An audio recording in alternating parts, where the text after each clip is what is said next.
Welcome, fellow castigators. A few years ago, Ghostbusters Afterlife came along, and it was pretty dang solid. Even though I loved it, one of the unfortunate side effects of the more somber tone that the film needed to have was that it did not quite capture the vibe of the original two Ghostbusters films.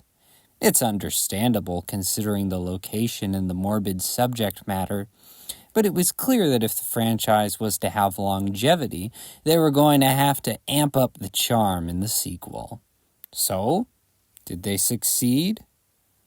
Well, kinda. Frozen Empire, although weakly titled, is indeed funny, charming, and clever. Just not all of it. You see, the biggest problem with Frozen Empire is there's really not a lot going on. For instance, the original Ghostbusters is quite eventful. You have the library ghost scene, Dana opening a portal to hell in her refrigerator, Slimer in the hotel, a ghost-busting montage, Lewis getting chased by a terror dog, the containment unit being shut down, Dana and Lewis turning into terror dogs, the confrontation with Gozer, and just to top it all off, the Stay Puft Marshmallow Man. Frozen Empire, on the other hand, has a very good ghost-busting sequence at the beginning, a half-decent boss battle at the end, and not much happening in the middle. There's some shenanigans at the library and a subplot where Trevor tries to capture Slimer, but those are pretty low-stakes events, comparatively. Most of the middle is made up of exposition and social drama.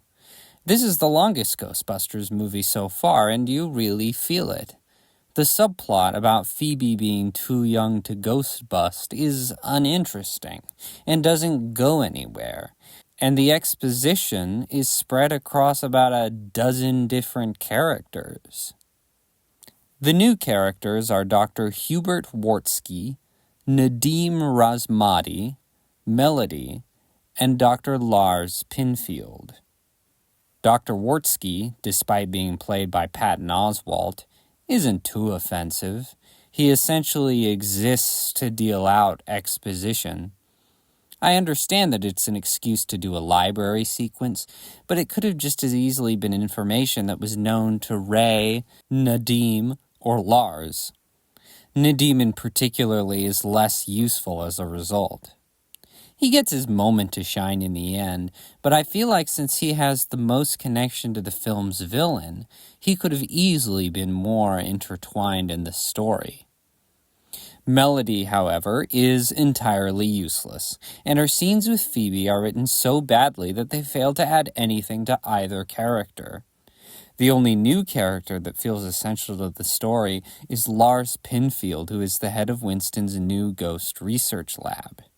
James A. Caster seems to understand the humor of Ghostbusters and fits in very well. I hope they give him more to do next time. The most unfortunate thing about all this time wasting is that previous characters don't really get to do anything. Phoebe does nothing until the finale. Callie does not get character development. Trevor is only used for comic relief. Lucky appears in what is basically a glorified cameo. Podcast doesn't get to do anything even though he's very good in his scenes. Venkman gets to be useful with very little screen time. And Winston does nothing even though he has the interesting position of funding and owning the Ghostbusters. Janine in particular is very underutilized. In Afterlife, it's implied that Winston will need Janine to manage the firehouse, which I was really looking forward to. I thought it would be funny to see Janine have the power to boss the team around, but essentially still doing her old job of answering the phone. Unfortunately, Janine is only in a couple of scenes. The only characters that really get to shine are Gary and Ray. Paul Rudd as Gary fits into Ghostbusters perfectly, and I'm really glad he got to be on the team in this one. Rudd is one of the few comedic actors these days that could actually pull off being a Ghostbuster, and they thankfully don't waste him. Likewise, Dan Aykroyd has still got it and can spew exposition like no one else in Hollywood. He's as funny as ever, and I think it's only right that Ray should get to be essential to the plot as well. That being said, there's just not enough plot to go around, and far too much time dedicated to trying to explain it. Despite the film's length, there's not enough going on to make you feel like you've gotten a full story. Don't get me wrong, though, Frozen Empire is charming enough to be getting on with. There are some decently memorable and funny scenes. The firehouse set is recreated perfectly. The score by Dario Marianelli is absolutely fabulous. And some of the ghosts like Slimer and Goraka are done with CG-enhanced puppetry, which gives them a nicely classic look. Overall, Ghostbusters Frozen Empire isn't much to write home about, but it is plenty entertaining and doesn't ruin the franchise. So if you're just looking for a competently fun time in the theater, I recommend you go for it. Now for the spoiler section of the video.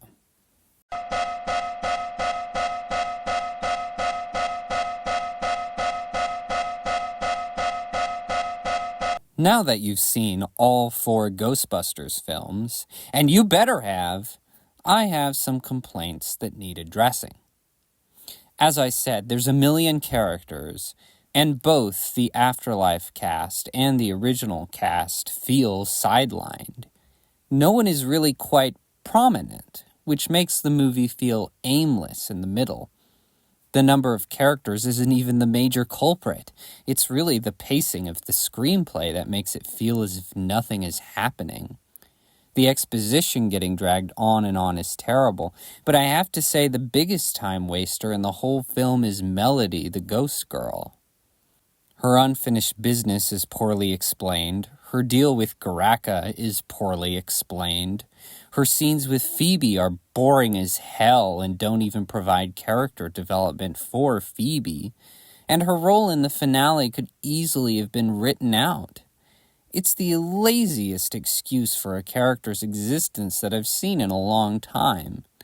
It also raises several questions such as, how come she isn't monstrous like other ghosts? Or, how did Goraka contact her in the first place? Or, how can you tell the difference between a demon and a ghost?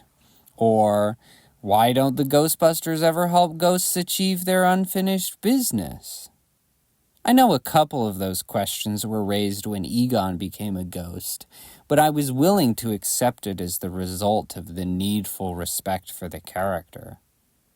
However, the worst sin this movie commits is sidelining Phoebe, who was undoubtedly the main character in Afterlife. Right after the opening chase scene, Phoebe is put out of work by Walter Peck, who is inexplicably mayor despite blemishing his career. Phoebe proceeds to do nothing for the rest of the film, and her characterization is not nearly as interesting as last time. I appreciate that her tension with Gary gives him the opportunity to show that he has legitimacy as a man and as a father, but she didn't need to be out of action for the entire movie. Even though Frozen Empire isn't bad, the filmmakers need to do a lot better next time if they want to move forward with these characters.